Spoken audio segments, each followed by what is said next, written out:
According to the Humane Society, 2.7 million animals are euthanized a year, an estimation of 1.2 million dogs and 1.3 million cats. Do you think this is considered a hostile approach Americans use? I am here to tell you, as devastating as these numbers are, it is appropriate to do so. Euthanization is appropriate due to the high ratio of animals versus owners that can care for them. According to Statista.com, there are 89.7 million dogs and 94.2 million cats that have been estimated to be born between 2017 and 2018. We can see this number is drastically high. This is not to mention the other animals and shelters that need proper care from owners. With such a high number of animals that need care and not enough owners able to care for them, the only best solution would be euthanization. Let's begin by examining what exactly euthanization is. According to the American Veterinary Medical Association and the Humane Society of the United States, it is an intravert injection sodium pentobarbital administered by a trained professional, which is the kindest, most compassionate method of euthanizing animals. This is the only sincere way for an animal to leave peacefully from this world. If we don't euthanize animals, two major factors should be considered. First, if we don't use euthanization, many animals will be left roaming the streets, increasing the population of animals without homes. And second, tax dollars would increase due to paying for shelters and the care that goes along for housing the animals. Let's begin with the first point. If euthanizing was not possible, it would lead thousands to millions of animals roaming the streets of neighborhoods, alleys, and parks.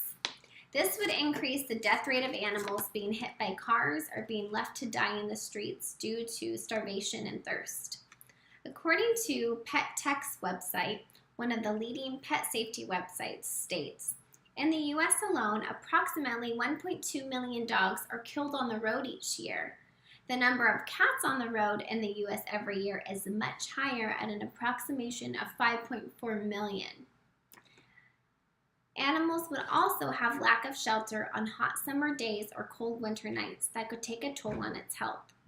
Animals roaming the streets would also do potential damage to cities, like chewing on buildings, urinating on sidewalks, and causing ruckus in front of storefronts that would prevent customers from entering the store. These are just a few examples of what it would be like if euthanizing wasn't possible. The second point I would like to make, if euthanization wasn't possible, would mean that tax dollars would increase for citizens due to the overload of animals needing shelter. More shelters would need to be built, which would also mean more people to pay in wages, more utility bills, vet bills, and food costs.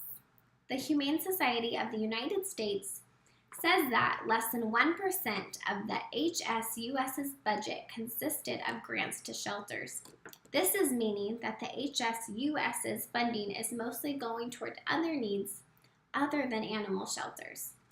If shelters already don't receive enough funding from taxpayers, then we can only imagine if more animals were needing care in shelters, that would take a tremendous amount of money, which means higher taxes.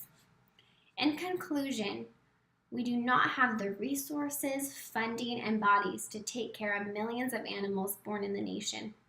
We have to come to the most sincere conclusion that the only effective, nonviolent approach would be euthanization.